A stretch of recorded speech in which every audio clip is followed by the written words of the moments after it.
भारतीय इतिहास का सबसे काला दिन इमरजेंसी आज 21 मार्च 1977 को हटाई गई। आपको बता दें 21 महीने तक चलने वाली इस इमरजेंसी से जहां पूरे देश में भूचाल आ गया था और इमरजेंसी लागू होने के बाद देश के सभी लोगों की आज़ादी छिन गई थी, लेकिन 21 महीने बाद फिर लोगों को आज़ादी मिली, जिसमें बोलने की आज़ादी, अभिव्यक्ति की आज़ादी, रहने की आज़ादी आदि लोगों को मिली।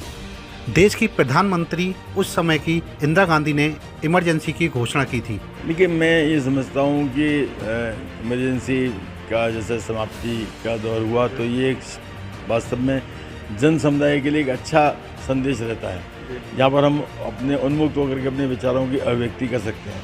इमरजेंसी में बंदिशें लगती हैं, हम विचारों की स्वतंत्रता, हम अपने कार्य की स्वतंत्रता, तो ये मैं समझता हूँ कि जब इमरजेंसी हटती है तो शायद लोगों के चेहरे पर खुशी ही आती है, प्रसन्नता आती है। इमरजेंसी से पहले के जिस तरीके से पाबंदियाँ हालात रहे, क्या रहे होंगे? क्योंकि उसमें देखिए, इमरजेंसी में मान लिया हम कोई आवश्यकता के अनुरूप यदि हमको अचानक कोई एकदम मेडिकल असिस्टेंस की आवश्यकता हो गई और इमरजेंसी लेके हुई हम नहीं घर से निकल के जा सकते उदाहरण के लिए, तो स्वाभाविक रूप से एक मानसिक उत्तेजना, एक मानसिक उद्वेग व्यक्ति के अंदर आएगा। तो इमरजेंसी से बंदिशें तो बनती हैं, तो बंदिशों से मुक्त होकर के जीवन ज़्यादा सुख में मुझे लगता है, आज़ादी महसूस होती है और जो हमारी आज़ादी की अभिव्यक्ति है वो स्वाभाविक रूप से प्रभावित होती है। ये तो बहुत अच्छा सौभाग्य का दिन था कि लोकतांत्रिक मूल्यों की पुनर्स्थापना देश में हुई और इमरजेंसी आर्टिकल 352 के तहत 2-3 परिस्थितियों में लगती है, जब देश के सामने सुरक्षा का संकट हो। लेकिन वो 1975 में जो इमरजेंसी लगी वो आंतरिक